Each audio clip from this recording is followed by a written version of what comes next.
ভারতের সঙ্গে তার আশপাশের দেশগুলোর একজনেরও সম্পর্ক ভালো না।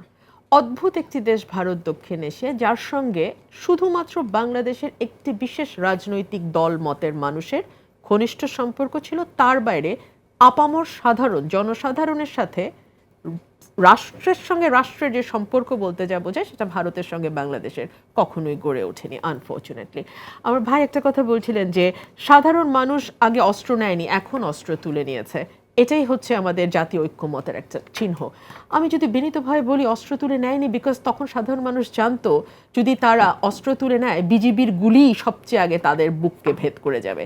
বিকজ যেই সরকারটি সেই সময়ে এই রাষ্ট্রীয় বাহিনীগুলোর নিয়ন্ত্রণে ছিল, সেই সরকারটি একেবারেই ভারতের তাবেদার হিসেবে কাজ করেছে এবং তারা তাদের কথায়, তাদের বলায়, তাদের আচরণে, তাদের নীতি নির্ধারণে তার স্পষ্ট ছাপ রেখে গেছে। শূন্য রেখার ওপরে কোনো দেশ কোনো স্থাপনা তৈরি করতে পারে না।